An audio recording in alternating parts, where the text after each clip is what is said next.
Well, let's do an update video, I guess. I got up early, really early this morning, about 6-7 o'clock.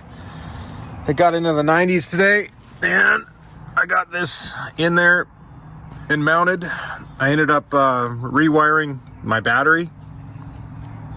My midpoint had kept coming loose. We'll see in here a little bit. I got some cables there I don't want to touch down there, but I'll give you a little tease. I have a DIY battery bank that I built, I don't know. I feel like it was 3-4 years ago now. Maybe it wasn't quite that long. Been working out great. No problems with that at all. This is 2200 amp hours, 12 volt, 1100 amp hours, 24 volt. It'll run our air conditioners, or a air conditioner, for 24 hours straight. And this is how big it is. So imagine, if you're trying to compare this with Battleborns, imagine 22 Battleborns in here. Yeah, I don't even know if they'd fit. So I love these batteries. Here's got a quick tour of everything. Got mostly everything wired up now. What I'm working on now is my AC stuff. I have my my outputs to my combiners. They're the aluminum splices. I'm gonna run those into that. And then I gotta run those into my main. And this is, like I said, I wired mine as a 30 amp, so it's always on 30 amp, but it's actually more like 60 amp because I have 2 inverters. So I run heavier gauge wire, actually back from when I didn't really know what I was doing. I have 2 separate runs of a 30 amp shore power cord is what I did. So I just run them in parallel, and someday I'll do something heavier, but like I said, it works. I'm trying to upgrade what I can and where it makes sense, but I'm loving the look of this bay. It's coming together. Still got the solar to wire up there too, but yeah, it is coming together. Oh, I only got a couple more hours of daylight, and then I don't know what I'm gonna do. So I better get after this. All right, well, after a long night of testing, I've come to a conclusion. That's not gonna work. And that really sucks. So here's the long story short. Tried a lot of different things. When I was testing it, I was running both of our air conditioners, and just the connections aren't great on there, and it's building too much heat that I'm not comfortable with, especially taking this out for the next 2 weeks. So I'm gonna have to go to plan B, which is using the links, and maybe that's why Victron uses the links, I guess. I think I've got a plan to hopefully not rearrange things too much, because I've got a lot of inputs. So I'm thinking about, well, I just got to get to it. I'm a day behind right now. Should have left it early this morning. I got to work on this. I'm probably not going to leave till tomorrow morning or late tonight. So I got to get at this. I'm exhausted. It feels like it's 100 degrees out here. It's going to be close. I think it's going to be 94, 95. It might be there now. But I've got everything hooked up with the links. Got to get my covers on my raceway. Just finished up the solar. The heat is mostly gone. There is a little heat around the disconnect there, but that's somewhat normal because it is a natural resistance point, because it's not a firm connection. Being that this is a 24 volt system, that 300 amp disconnect is fine, or should be fine. I may upgrade it. As some of you may notice, I did also upgrade the wiring here to 2-aught from the 2 gauge. That wire was not actually getting hot, but I just kind of did that for consistency and reduced voltage resistance. And the way I got the single links to work with this system is I ran them all up to a double bus bar up here. I'm not super thrilled with it, but I kind of on a time crunch, and I got to do what I got to do as safe as I can. So this is what I ended up doing.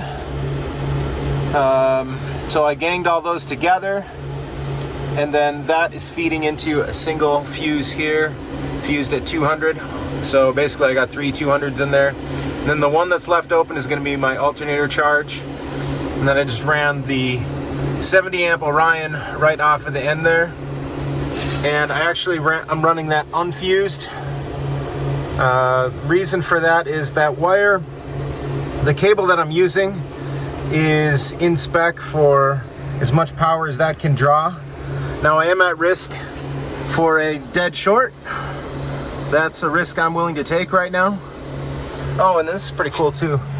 This I kept from my other one. This is like my little, this is the output of the Orion. So I'm breakering that at 32 amps and running that into a little distribution block there, and then I'm running the main feed line, a 10 gauge wire up to my main panel. And then those little 2 wires there, those are just feeding the USB hub there. And I have a USB hub there, if nobody knows, because I'm running a Raspberry Pi for my GX device. That's a leftover from the original system. Who knows, I may pull this out, and I was gonna have leaving room there for a servo someday, because I'd love to do tank monitoring. But I got so much to do. Look at this. This is a mess around here. Got all this stuff. It rained last night. I tried to clean up most of it, not all of it. Look at this. I'm just dirty. I'm just dirty, sweaty. So yeah, I love having this little like work area right here. I plan on putting a little piece of carpet over the front of that to make that look a little bit nicer. But I think we're in good shape. I feel much better about hitting the road with this than that system I was working on.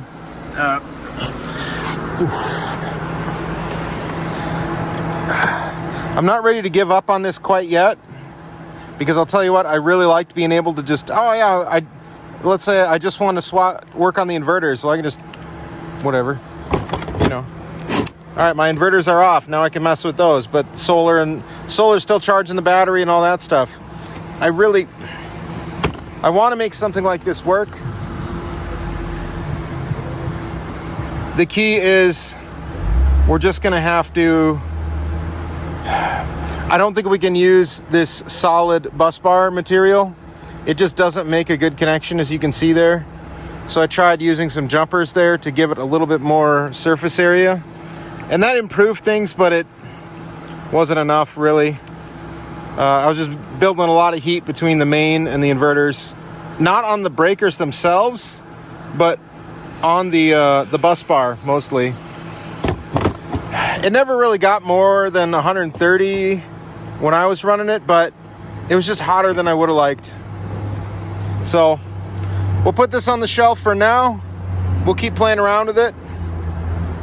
I think it might be better for a single inverter system or a multi-plus 2000 for sure. But I think I was just trying to do too much with it, at least right now. Early the next morning, we set off for a 2-week trip of solar work and a little bit of fun as well. We installed a system in the extreme northern part of the UP.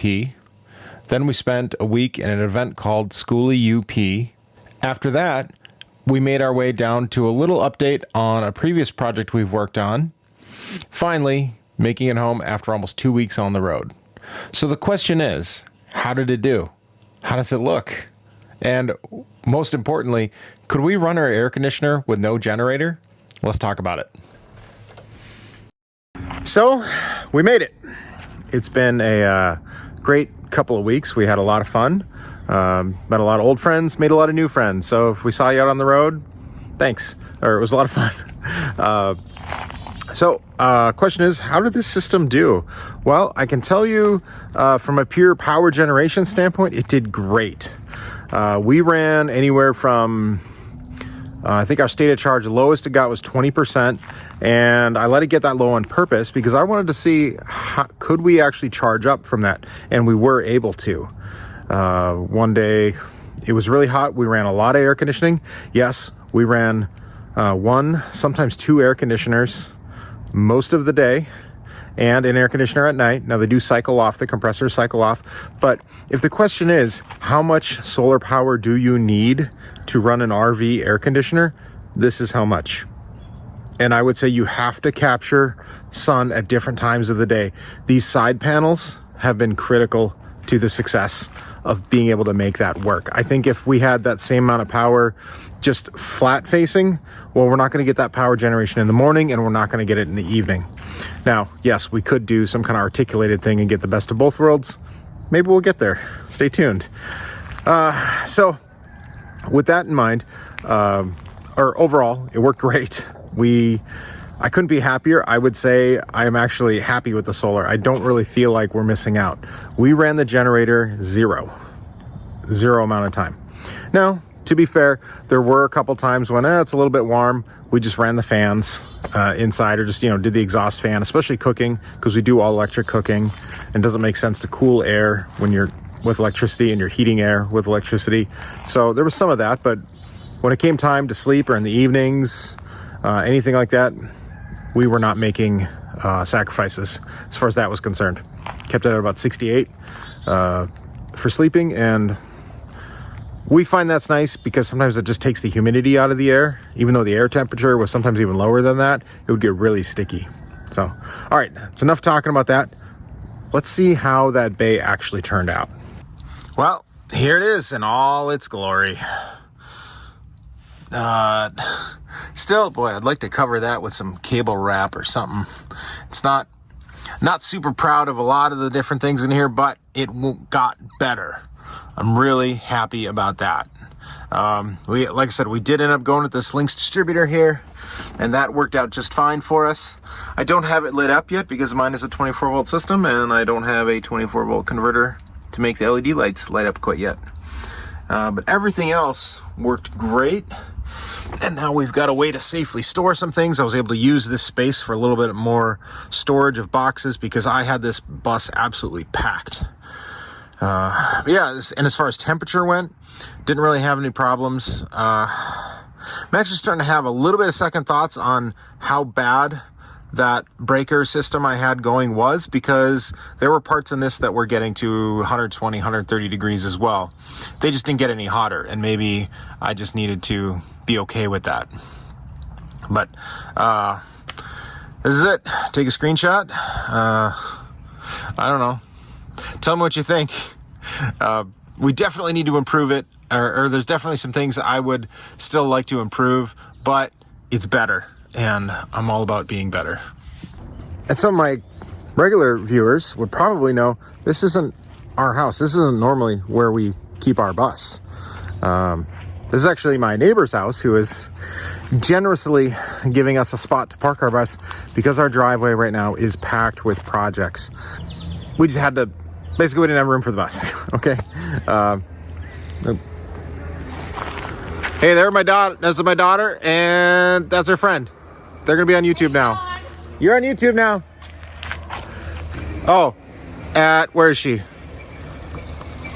Hey, just flip this off. No, at the end of this video, she made a outro that we're gonna put on here.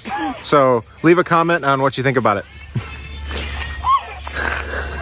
So I think I've embarrassed them enough. So I think that'll do it for this episode. We loved having you along for the ride. If you have any questions, comments, leave them below. We'd love a subscription. Give a thumbs up. Oh, these girls think I'm so cringy, and maybe I am, but that's why you're here. We'll see you next time. Bye.